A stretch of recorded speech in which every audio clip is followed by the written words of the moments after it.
Francesca, I watched a documentary last night, and I probably shouldn't have. Oh, I probably should have stopped watching documentaries a long time ago. It yeah, only makes me totally. angry, makes my blood pressure go up. But I watched Downfall, the Oh, case against Boeing, oh. and it's bad. I Uh, can't, I can't watch that shit. I always like I when I'm flying now, I do check what like if it's a 6 37 Max. 737 max. So tell me, they're like they took every precaution, did they not? They absolutely did not take any precautions. What happened is, when Boeing got merged with McDonnell Douglas, the quality that they had been known for sort of went out the window because they were like, we want to focus on Wall Street and stockholder returns. And so people who were raising their hands about quality stuff, they got fired or they got, pushed out the door. And so when they wanted to compete with another airline, so they redid the 737. They put these huge engines on it, and they also put a software system on there that they didn't want to train people how to use because when you retrain pilots, then that means the FAA has to get involved, and they didn't want to do that. So they were Oh like, my god. "We're putting the system in, but we ain't gonna tell y'all how to use it." Oh my god. Because not because they thought there was a low chance of them using it or it kicking in, but because they just didn't wanna, like, take the time to file with the N FAA? And retrain pilots, yeah. And Fuck. so what happened was Lions Air, which was the first plane that crashed, they were begging Boeing to train them on this MCAS system. They were like, "Hey, don't you think we need training?" And they were like, "Absolutely not." They said it in writing. They were like, "We absolutely will not retrain you." They just put, like, a little, pin of the wings on them. Like, "Here you go. Yeah, they sort You're of a great pilot. they didn't You got it." they didn't train them, and so when it crashed, Boeing knew why, but they sent their lobbyists out to say stuff like, "Oh, these third world pilots, are they really trained?" I was like, first you're not going to train them, and then you're going to blame them for not being trained.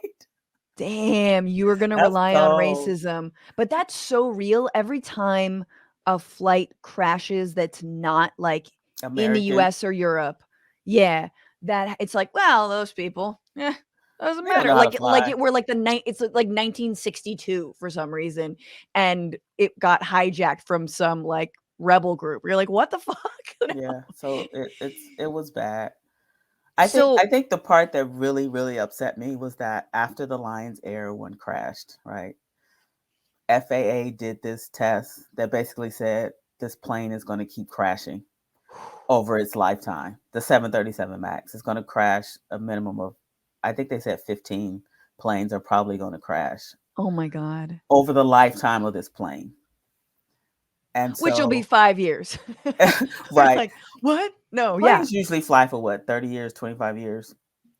Now is this one plane or the entire fleet was They're probably gonna saying the have entire fleet was going to basically have 15 more crashes. Jesus Christ. And so at that point, Boeing and the FAA had the opportunity to ground the planes and say, hey, we ran this test and this is what we're looking at, but they didn't. So that's why it's really, really, really a tragedy because the Ethiopian Airlines plane crash didn't have to happen. Yep. They had the information to to to ground these planes and Had they they didn't do trained it. them at that point or no? They had trained them, but this is the tricky part.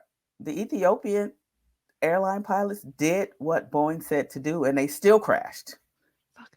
Yo, can I just say the scariest part of this and the thing that like I like keeps me up a little bit, like every once in a while I'll think about it like 3 in the morning, go like because the flight path of that second flight at the very end, like maybe the last hour or something, Mhm. was like up and down and up and down. And it's just these pilots fighting Fighting. with the fucking machine of the plane and imagining being a passenger. Like, first of all, I would have died in the first 15 minutes because I Right. would have had a heart Right. attack. That would have just been done.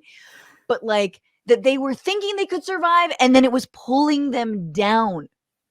But that's how they knew that it was Boeing software because the first plane was the exact same thing. It was up down, up, down, because the pilots were fighting the software, and the software was trying to kill them, and they were trying to save themselves, and the software was like, "No, you're gonna die." And then the pilots were like, "We don't want to."